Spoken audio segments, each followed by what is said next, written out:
बच्चों, क्या हाल चाल। उम्मीद है आप सब लोग अच्छे होंगे और अच्छे तरीके से अपनी स्टडी कर रहे होंगे। तो बच्चे, आज के वीडियो में हम लोग बात करने वाले हैं क्लास 10th केमिस्ट्री का फर्स्ट चैप्टर के बारे में।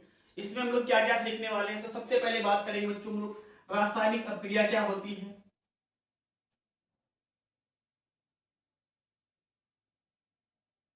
रासायनिक अभिक्रिया किसे कहते हैं। उसके बाद सीखेंगे बच्चों रासायनिक समीकरण को कैसे लिखा जाता है। रासायनिक समीकरण,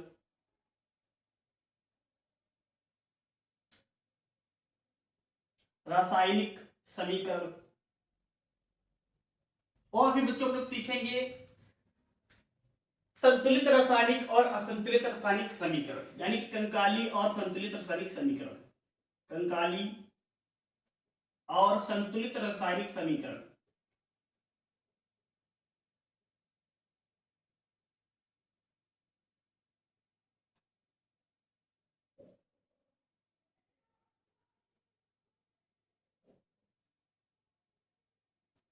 इसके बाद हम लोग बच्चों बात करेंगे कि हम रासायनिक अभिक्रिया को संतुलित क्यों करते हैं, या बोल सकते हो संतुलित रासायनिक समीकरण के महत्व।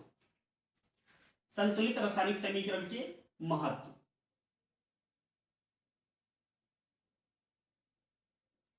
और बच्चों उसके बाद में हम लोग बात करने वाले हैं मोस्ट इंपॉर्टेंट टॉपिक, जिससे 1-2 नंबर का क्वेश्चन हर साल पूछा जाता है कि रासायनिक समीकरण को बैलेंस कैसे करते हैं, रासायनिक समीकरण को संतुलित कैसे किया जाता है।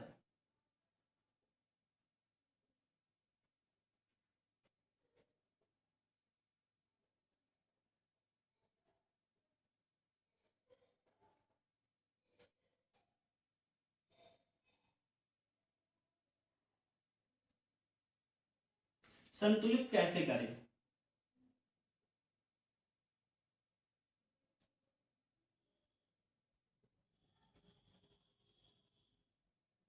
तो इन सभी टॉपिक पर बात करेंगे। तो सबसे पहले बात करेंगे बच्चों की रासायनिक अभिक्रिया क्या होती है।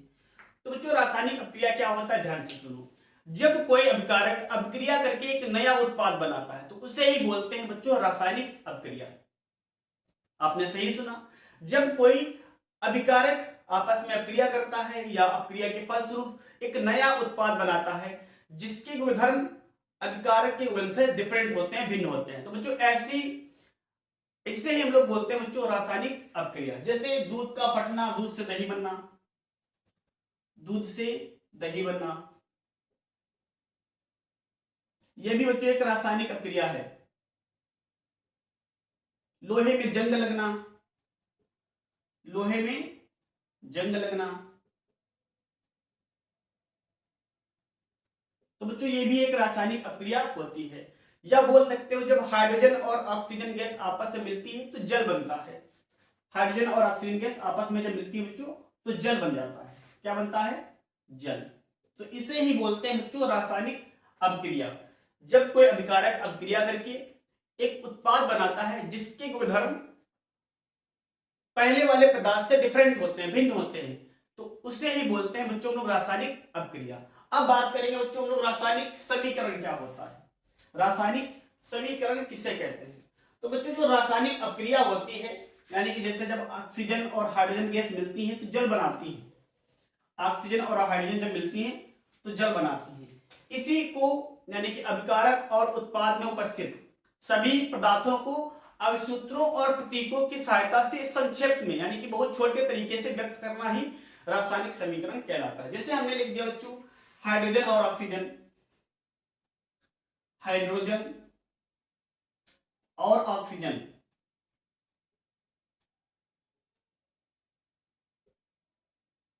ऑक्सीजन क्रिया करके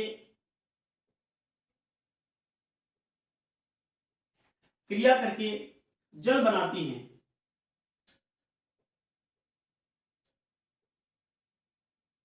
तो बच्चों इस बात से हमें क्यों ये नहीं समझ में आता है कि हाइड्रोजन और ऑक्सीजन क्रिया करेंगी और जल बनाएंगी। ये एक रासायनिक अभिक्रिया है। इससे ये नहीं पता चल पा रहा है कितने हाइड्रोजन होंगे, कितने ऑक्सीजन के परमाणु होंगे और कितना जल बनेगा, यानी कितने जल के अणु बनेंगे। ये हमें समझ में नहीं आ रहा है। इसको समझने के लिए या इस रासायनिक अभिक्रिया को संक्षेप में व्यक्त करने के लिए हमें रासायनिक समीकरण की आवश्यकता होती है। इसलिए बच्चों इसकी परिभाषा क्या होती है रासायनिक समीकरण की? रासायनिक समीकरण की परिभाषा, रासायनिक समीकरण की परिभाषा, तो बच्चे इसे आप कॉपी पर नोट कर लीजिए।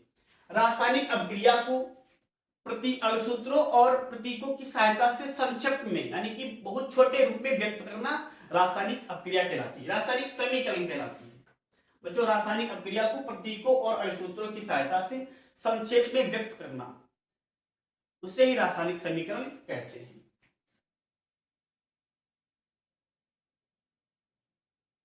रासायनिक अभिक्रिया को अणुसूत्रों और प्रतीकों की सहायता से, प्रतीकों की सहायता से बच्चों संक्षेप में या बहुत छोटे रूप में, संक्षेप में व्यक्त करना या संक्षेप में लिखना रासायनिक समीकरण कहलाती है। तो बच्चों जैसे इस रिएक्शन का रासायनिक समीकरण लिखेंगे, ये रासायनिक अभिक्रिया है, हाइड्रोजन और ऑक्सीजन क्रिया करके जल बनाती हैं। अब इसे हम लोग लिखेंगे बच्चों रासायनिक समीकरण के रूप में। तो पहले बच्चों लिखेंगे हाइड्रोजन का अणुसूत्र क्या होता है H2 और ऑक्सीजन O होता है O2 बच्चों, और जल बनाती है यानी कि अभिक्रिया के फलस्वरूप जल बनता है। तो बच्चों यहाँ पे क्या हो जाएगा, हाइड्रोजन भी गैस होती है, ऑक्सीजन भी गैस होती है, यहाँ पे जल बनता है, वो लिक्विड अवस्था में होता है, लिक्विड अवस्था में होता है।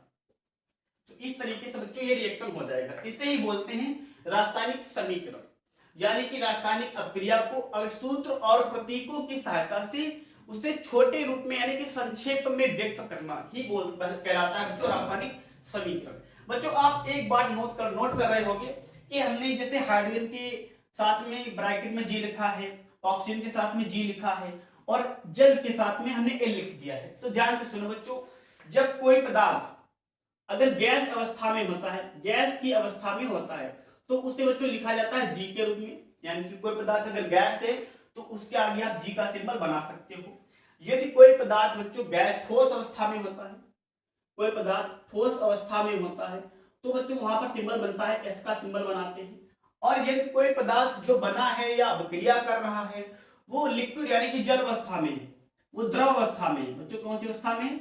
द्रव की अवस्था में, द्रव अवस्था में, तो उसे बच्चों एल से दर्शाया जाता है।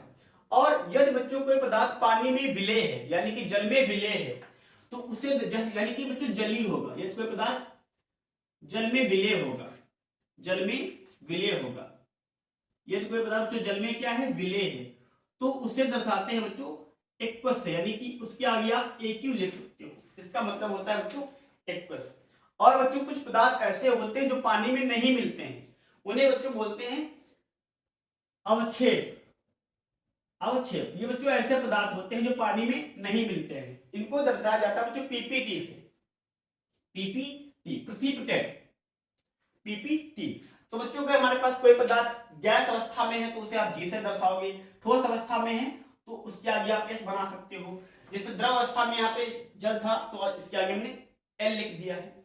यदि कोई पदार्थ जली है यानी कि जल में घुल सकता है तो उसके आगे आप एक्वस बना दो यानी ए क्यू लिख सकते हो। और कोई पदार्थ ऐसा है जो जल में नहीं घुलेगा, जल में घुलनशील नहीं है, उसे आप दर्शाओगे बच्चों पीपीटी से, इसका मतलब होता है बच्चों प्रेसिपिटेट। तो उम्मीद है बच्चों आपको यहाँ तक बातें समझ में आई होंगी। अब बात करेंगे बच्चों हम लोग कंकाली समीकरण और संतुलित रासायनिक समीकरण। तो बच्चों यहां तक आप नोट कर लीजिए। तो अब बात करेंगे बच्चों कंकाली समीकरण और संतुलित रासायनिक समीकरण।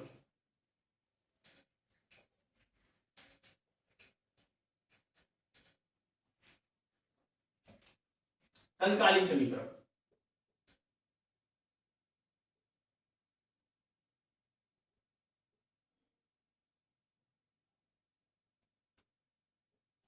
तो जो ऐसा समीकरण जिसकी दोनों पक्षों में यानी कि अभिकारक और उत्पाद दोनों पक्षों में तत्वों की संख्या बैलेंस नहीं होती है तो उसे ही बोलते हैं रासायनिक समीकरण। जैसे हम लिखते हैं बच्चों हाइड्रोजन गैस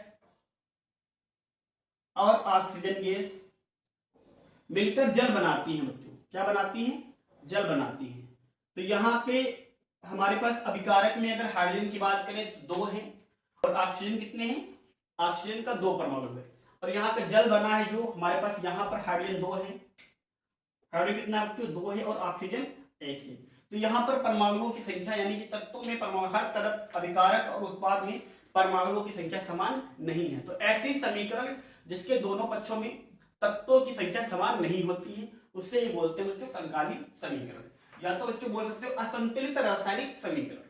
यहाँ पर 2 हाइड्रोजन 2 ऑक्सीजन, इधर देखें तो 2 हाइड्रोजन और 1 ऑक्सीजन, तो ये बैलेंस नहीं है। तो ऐसी समीकरण जिसके दोनों पक्षों में परमाणु या तत्वों की संख्या समान नहीं होती है। अब बात कर ले बच्चों संतुलित रासायनिक समीकरण। संतुलित रासायनिक समीकरण तो जो इसमें क्या होता है, इसमें दोनों पक्षों में तत्वों की संख्या या परमाणुओं की संख्या समान होती है। ऐसी रासायनिक समीकरण जिसके दोनों पक्षों में परमाणुओं की संख्या समान हो तो उसे ही बोलते हैं बच्चों संतुलित रासायनिक समीकरण। और हमें हर रिएक्शन को बैलेंस करना जरूरी भी होता है। क्यों होता है जरूरी, अभी हम लोग इसके बारे में बात जरूर करेंगे। तो बच्चों इधर 2 ऑक्सीजन, यहाँ पर 2 हाइड्रोजन 2 ऑक्सीजन, यहाँ पे 1 ऑक्सीजन, तो यहाँ पे 2 लगा देंगे। अब हाइड्रोजन कितना हो गया बच्चों 4 हो गया, तो यहाँ पर भी 2 लगा देंगे। तो इस तरीके से होता है बच्चों संतुलित रासायनिक समीकरण। ऐसी रासायनिक समीकरण जिसके दोनों पक्षों में यानी कि अभिकारक पक्ष और उत्पाद पक्ष दोनों पक्षों में परमाणुओं की संख्या समान होती है, तो ऐसी समीकरण को कहते हैं संतुलित यानी कि बैलेंस रासायनिक इक्वेशन, बैलेंस केमिकल इक्वेशन, संतुलित रासायनिक समीकरण, संतुलित रासायनिक बैलेंस केमिकल इक्वेशन। तो इसे भी आप नोट कर लीजिए। अब बच्चों बात करेंगे रासायनिक समीकरण को संतुलित करना जरूरी क्यों है, हम रासायनिक समीकरण को बैलेंस क्यों करते हैं। तो बच्चों आपने क्लास 9th में सीखा है द्रव्यमान संरक्षण का सिद्धांत, द्रव्यमान संरक्षण का सिद्धांत।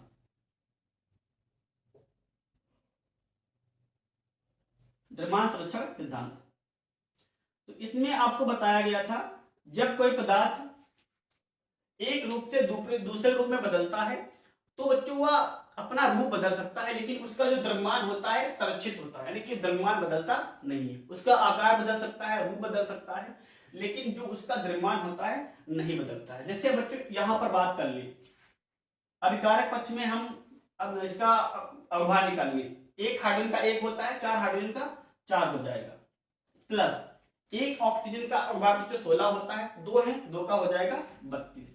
तो टोटल अवभार कितना बच्चों आया, यहाँ पर टोटल अवभार आ गया 36, टोटल अवभार 36। यहां पर निकालेंगे,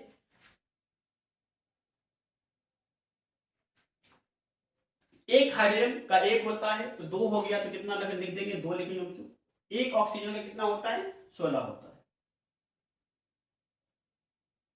अब यहाँ टोटल इधर बच्चों यहाँ पर ब्रैकेट के अंदर 18 हो गया, 18 दूनी 36। तो बच्चों यहाँ पर इसलिए हम लोग रासायनिक इक्वेशन को बैलेंस करते हैं क्योंकि द्रव्यमान संरक्षण में सीखा था कोई पदार्थ एक रूप से दूसरे रूप में बदल सकता है लेकिन उसका जो द्रव्यमान होता है वो संरक्षित रहता है, वो कभी भी परिवर्तित नहीं होता। यानी कि जितना द्रव्यमान पहले था उतना ही द्रव्यमान जो नया पदार्थ बना है उसका भी होगा। यानी कि हमने हाइड्रोजन और ऑक्सीजन की कुल मात्रा यानी कुल अवभार 36 है, तो उत्पाद में भी कुल अवभार 36 होना चाहिए। इसलिए बच्चों हम लोग रासायनिक समीकरण को संतुलित करते हैं। और दूसरा फायदा बच्चों ये है संतुलित रासायनिक समीकरण का, अगर आपको अभिकारक पक्ष में तत्वों की संख्या पता है तो आपको उत्पाद के साइड में भी तत्वों की संख्या का ज्ञान हो जाएगा। अब बात करेंगे बच्चों हम लोग रासायनिक समीकरण को संतुलित कैसे करें। कि बच्चों संतुलित रासायनिक समीकरण होती है उन्हें संतुलित कैसे किया जाता है, रासायनिक समीकरणों को बैलेंस कैसे किया जाता है। तो बच्चों आपके सिलेबस में तुम्हारे सिलेबस में बताया गया बच्चों अनुमान विधि यानी कि तुक्का के द्वारा समीकरण को बैलेंस करना। आपके सिलेबस में बताया गया है कि आप अनुमान लगा करके रासायनिक समीकरण को बैलेंस कर सकते हैं, लेकिन बच्चों ये कोई तरीका नहीं होता है, इसलिए कोई ना कोई तो तरीका होना चाहिए। इसलिए हम आपको एक तरीका बताएंगे कि कैसे आपको बैलेंस करना है। तो बैलेंस करने कोई भी रासायनिक समीकरण जो हो तो सबसे पहले आपको धातु को बैलेंस करना है, सबसे पहले धातुओं को बैलेंस करना है। जैसे sodium, potassium, calcium, magnesium, aluminium, zinc, copper, लोहा, ईटीसी बच्चों। यानी कभी भी रासायनिक अभिक्रिया में आपको कभी धातु दिखाई दे तो रासायनिक अभिक्रिया में सबसे पहले धातु को बैलेंस करना होता है। और आप बच्चों धातु जानते हो क्या होती हैं। तो बच्चों धातुएं तो आपको पता है, अब बात करेंगे बच्चों अधातु के बारे में। धातु को बैलेंस करने के बाद में आपको दूसरे नंबर पर बैलेंस करना है अधातु को। जैसे कार्बन हो गया, ऑक्सीजन, ऑक्सीजन को बच्चों बाद में बैलेंस करना है, वो भी अधातु होता है। नाइट्रोजन हो गया, सल्फर हो गया, फास्फोरस हो गया, क्लोरीन हो गया, ब्रोमीन हो गया।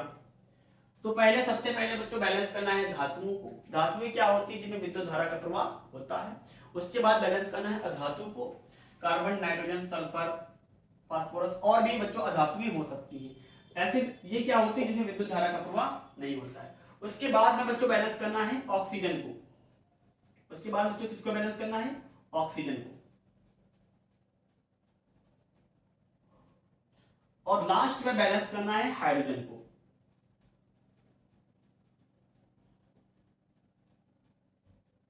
हाइड्रोजन को। तो बच्चों हाइड्रोजन और ऑक्सीजन भी, ये दोनों भी अधातु होती हैं, लेकिन इस नियम में जो हम आपको बताने वाले हैं, इसमें इन ऑक्सीजन और हाइड्रोजन को सबसे लास्ट में बैलेंस करना है। यानी कि सबसे पहले धातु, फिर अधातु। ऑक्सीजन और हाइड्रोजन भी अधातु होती हैं, लेकिन इनको बाद में बैलेंस करेंगे। तो सबसे पहले धातु, पहला नंबर बच्चों धातु को बैलेंस किया जाता है, जो सेकंड नंबर है वो अधातु को, उसके बाद ऑक्सीजन को, और सबसे लास्ट में बैलेंस करना है हाइड्रोजन को। सबसे लास्ट बच्चों किसको बैलेंस करना है? हाइड्रोजन को।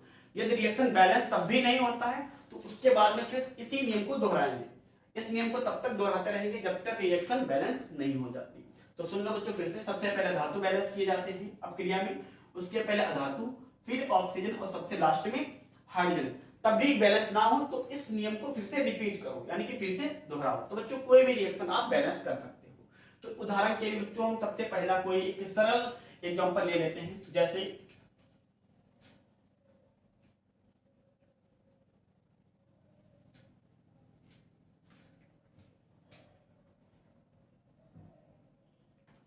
Fe plus H2O, Fe plus H2O बनता है बच्चों Fe3O4, Fe3O4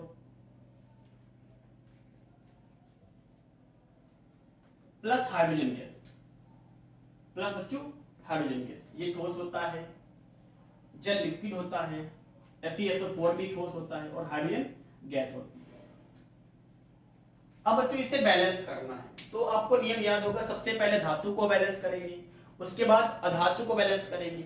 इन दो को बैलेंस करने के बाद में आपको ऑक्सीजन को बैलेंस करना है, और सबसे लास्ट में आपको हाइड्रोजन को बैलेंस करना है। यदि रिएक्शन बैलेंस हो जाता है तो अच्छी बात है, यदि नहीं होती है तो इस नियम को फिर से रिपीट करना है, फिर से दोहराना है। तो बच्चों अब देखो, इस रिएक्शन में आपको कोई धातु दिखाई दे रही है, तो इसमें आयरन धातु है, तो सबसे पहले आयरन बैलेंस करेंगे, यानी कि लोहा को, Fe को बैलेंस करेंगे। इधर Fe 3 है और इधर Fe कितना है? 1 है, तो यहाँ पे 3 लगा देंगे, जिससे Fe बच्चों क्या हो गया? बैलेंस हो गया। अब उसके बाद बैलेंस करेंगे अधातु को।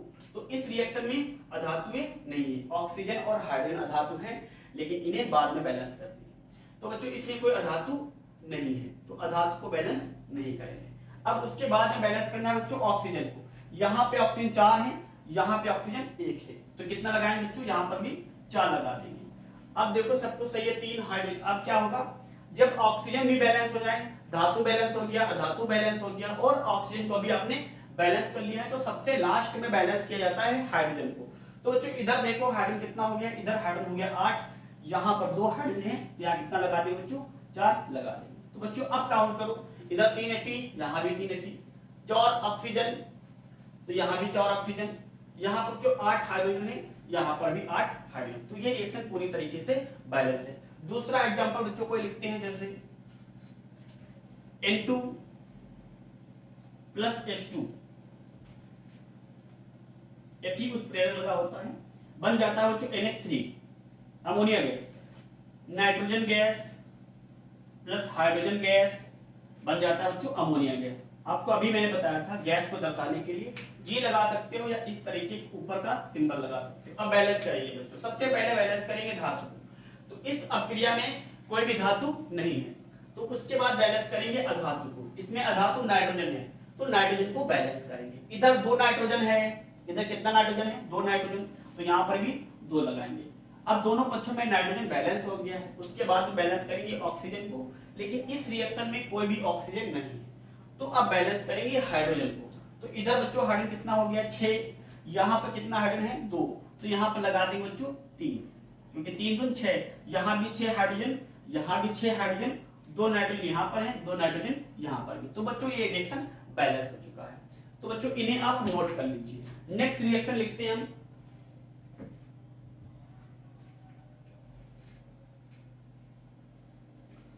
Al2O3 प्लस HCl, तो बनता है बच्चों AlCl3 plus H2O, AlCl3 plus H2O। तो ये बच्चों बनता है। अब इसको बैलेंस करेंगे। इधर बच्चों सबसे पहले आपको नियम लगाएंगे, धातु को बैलेंस करना है। सबसे पहले मेटल यानी धातु, उसके बाद अधातु, फिर ऑक्सीजन और हाइड्रोजन। तो बच्चों यहाँ पर धातु एल्युमिनियम कितना है, ये 2 एल्युमिनियम है। यहाँ पर एल्युमिनियम कितना है बच्चों, यहाँ पर 1 एल्युमिनियम है, तो यहाँ पर लगा देंगे 2। ध्यान से सुनो बच्चों, सबसे पहले धातु को बैलेंस किया जाता है, तो यहाँ पर 2 एल्युमिनियम, यहाँ पर भी लगा दिया 2 एल्युमिनियम। उसके बाद बैलेंस किया जाता है बच्चों अधातु को, तो यहाँ पे अधातु क्या है, क्लोरीन। यहाँ पे बच्चों कितना क्लोरीन है, 6 क्लोरीन। यहाँ पे क्लोरीन कितना है, 6 क्लोरीन, तो 3 और 2 6, तो यहाँ भी लगा देंगे 6 क्लोरीन। अब उसके बाद बैलेंस करेंगे बच्चों ऑक्सीजन को। अब यहाँ पे ऑक्सीजन कितना है बच्चों, 3 ऑक्सीजन, यहाँ पे ऑक्सीजन कितना है, 1 ऑक्सीजन, तो यहाँ भी लगा देंगे 3 ऑक्सीजन। अब उसके बाद में बैलेंस करना है सबसे लास्ट में हाइड्रोजन को। तो बच्चों यहाँ पे हाइड्रोजन कितना है, 6 हाइड्रोजन, इधर हाइड्रोजन 6 है, वहां भी कितना है, 3 2 6। तो बच्चों ये रिएक्शन पूरी तरीके से बैलेंस है। नेक्स्ट रिएक्शन बच्चों लिखेंगे Cu2O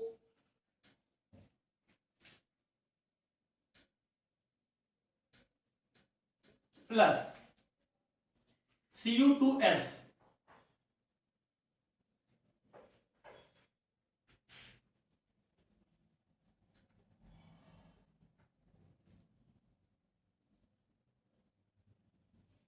तो बच्चों ये रिएक्शन है, इसे बैलेंस करना है। तो सबसे पहले बैलेंस करेंगे मेटल यानी कि धातु को। तो इधर बच्चों कॉपर कितना है, 2 कॉपर 2 4 कॉपर, यहाँ पे कितना कॉपर है, 1 कॉपर, तो यहाँ लगा देंगे 4 बच्चों। कितना कॉपर हो जाएगा इधर, 4 कॉपर। अब कॉपर बैलेंस हो चुका है, यहाँ पे 2 2 4 कॉपर, तो यहाँ पे कितना लगा दिया, 4 कॉपर।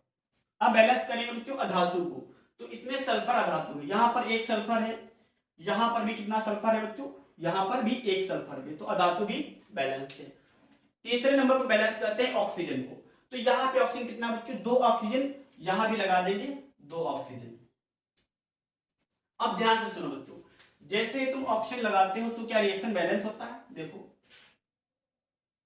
इधर कॉपर हो जाता है बच्चों 2 4 2 6 कॉपर, इधर कॉपर कितना हो जाता है बच्चों 6 कॉपर, यहाँ पे कॉपर कितना है 4, सल्फर 1 ऑक्सीजन 2, यहाँ भी बच्चों सल्फर 1 ऑक्सीजन 2, तो कॉपर गलत हो जाता है। कब, फिर से देखो एक बार, सबसे पहले धातु को बैलेंस करेंगे, 2 2 4 धातु है, तो 4 कॉपर है, यहाँ भी 4 लगाएंगे। सल्फर को बैलेंस करेंगे अधातु को, तो 1 सल्फर 1 सल्फर, अधातु बैलेंस है। उसके बाद में बैलेंस करेंगे बच्चों हम लोग ऑक्सीजन को, यहाँ पे 2 ऑक्सीजन, यहाँ पे 1 ऑक्सीजन, तो यहाँ पे 2 लगाएंगे। अब ध्यान से सुनो, हमने ऑक्सीजन को जब बैलेंस किया तो फिर से कॉपर क्या हो गया, अनबैलेंस हो गया, फिर से असंतुलित हो गया, यानी कि फिर से मिस्टेक हो गया। 2 कॉपर 2 और 2 4 कॉपर 2 6 कॉपर, इधर कॉपर कितना है 6 कॉपर, यहाँ पे 4 कॉपर। जब बच्चों फिर से बैलेंस हो जाए, यानी फिर से अनबैलेंस हो जाए, जहां से गड़बड़ी हो जाए, तो फिर से आपको फिर से वही नियम लगाना पड़ेगा, यानी कि उसी नियम को रिपीट करना पड़ेगा। फिर से धातु को बैलेंस करो, फिर अधातु को बैलेंस करो, ऑक्सीजन को, हाइड्रोजन को। तब बच्चों जब रिएक्शन फिर से अनबैलेंस हो जाए तो फिर से आपको वहीं से नियम शुरू करना होता है। तो फिर से बच्चों बैलेंस करेंगे कॉपर, तो यहाँ पर कॉपर कितने बच्चों है, 2 और 4 2 6, तो यहाँ पर कितना लगाएंगे बच्चों, 6 लगा देंगे। अब देखो क्या रिएक्शन बैलेंस हो चुका है, 6 कॉपर 6 कॉपर, 1 सल्फर, उधर भी 1 सल्फर, 2 ऑक्सीजन उधर है, 2 ऑक्सीजन इधर भी। तो एक बार फिर से देख लीजिए रिएक्शन को, 2 2 4 कॉपर, तो यहां भी लगाया 4, 1 सल्फर 1 सल्फर, 2 ऑक्सीजन, तो यहां लगा दिया 2। लेकिन 2 लगाने के बाद हमारे पास रिएक्शन अभी भी संतुलित नहीं है, क्योंकि कॉपर फिर से अनबैलेंस हो चुका है। जब फिर से ऐसा हो जाए तो उस नियम को फिर से रिपीट करो। सबसे पहले धातु को बैलेंस करो, वहीं से जहां से बैलेंस हो चुका है, इनको मिटाना नहीं हो चुका, जहां से जितना रिएक्शन हो चुका है उसके आगे से फिर से उसी नियम को रिपीट करना है, दोहराना है। तो इतना आप मिटाएंगे नहीं कि यहाँ पे 2 को मिटा दिया, 4 को मिटा दिया, ये इतना हम पहले बैलेंस कर चुके हैं, इसके आगे फिर से बैलेंस करेंगे। तो बच्चों यहाँ पे क्या है, 2 2 4 2 6 कॉपर, यहाँ पे कॉपर कितना है 4 है, तो यहाँ पे कितना लगाना पड़ेगा बच्चों 6 लगा देंगे, तो रिएक्शन पूरा बैलेंस हो जाएगा। तो बच्चों उम्मीद है आप किसी भी रिएक्शन को बैलेंस कर सकते हो। जैसे H2 और O2 को बैलेंस करना हो, जो सबसे पहले हमने सीखी थी, तो सबसे पहले हम बैलेंस करेंगे धातु को, धातु ना हो तो अधातु को, अधातु भी नहीं है इसमें तो बैलेंस करेंगे ऑक्सीजन को। इधर 2 ऑक्सीजन, यहाँ पे ऑक्सीजन 2 लगा देंगे। अब हाइड्रोजन 4 हाइड्रोजन, इधर कितना है 2, तो यहाँ पे लगा देंगे बच्चों 2 हाइड्रोजन। तो इस तरीके से ये रिएक्शन बैलेंस हो जाती है। तो बच्चों इस तरीके से आप किसी भी रिएक्शन को बैलेंस कर सकते हो। आपके सिलेबस में अनुमान विधि यानी कि तुक्का विधि बताया गया है, जो कि उससे बैलेंस करना काफी मुश्किल होता है। तो आप इस नियम को ट्राई कर सकते हो, यानी कि इस नियम से किसी भी रिएक्शन को बैलेंस कर सकते हो। तो सबसे पहले धातु को बैलेंस करना है, उसके बाद अधातु को, और फिर ऑक्सीजन को बच्चों, फिर हाइड्रोजन को। वैसे बच्चों ऑक्सीजन और हाइड्रोजन भी अधातु होते हैं, लेकिन इन दोनों को बाद में बैलेंस करना है। तो सबसे पहले धातु, फिर अधातु, ऑक्सीजन और फिर हाइड्रोजन। एक बच्चों और रिएक्शन हमारे पास है MnO2 प्लस HCl। एक और नेक्स्ट रिएक्शन है MnO2 plus HCl, MnO2 plus HCl बन रहा है बच्चों MnCl2, MnCl2, H2O और क्लोरीन गैस, H2O और क्लोरीन। तो ये रिएक्शन बच्चों हो रही है। बैलेंस करेंगे सबसे पहले नियम लगाएंगे बच्चों, धातु को बैलेंस करेंगे। सबसे पहले धातु को बैलेंस करेंगे। यहाँ पर बच्चों 1 Mn है, यहाँ पर भी 1 Mn है, तो Mn पूरी तरीके से बैलेंस यानी कि मैग्नीज बैलेंस है। यहाँ पर एक धातु है, यहाँ पर भी एक मैग्नीज यानी कि बैलेंस है। उसके बाद बैलेंस करेंगे अधातु को। अधातु को आने बच्चों में क्लोरीन, यहाँ पे 2 और 2 4 क्लोरीन है। यहाँ पे क्लोरीन बच्चों कितना है 1 क्लोरीन, तो यहाँ पे लगा देंगे 4, क्लोरीन बैलेंस हो चुका है। उसके बाद बैलेंस करेंगे ऑक्सीजन को। यहाँ पे ऑक्सीजन कितना है बच्चों 1 ऑक्सीजन, यहाँ पे कितना ऑक्सीजन है 2 ऑक्सीजन, तो यहाँ पे लगा देंगे 2 लगा देंगे, ऑक्सीजन भी बैलेंस हो चुका है। सबसे लास्ट में बैलेंस करेंगे हाइड्रोजन को। तो यहाँ पे हाइड्रोजन 4 है बच्चों, इधर भी हाइड्रोजन 4 हो चुका है। तो बच्चों इस तरीके से रिएक्शन को बैलेंस किया जाता है। तो इसे भी आप नोट कर लीजिए। तो उम्मीद है बच्चों आपको सभी बातें अच्छे से समझ में आई होंगी। और बच्चों यदि वीडियो अच्छा लगा हो तो वीडियो को लाइक कर दो, चैनल को सब्सक्राइब कर दो और इसे अपने दोस्तों में शेयर जरूर कर दो।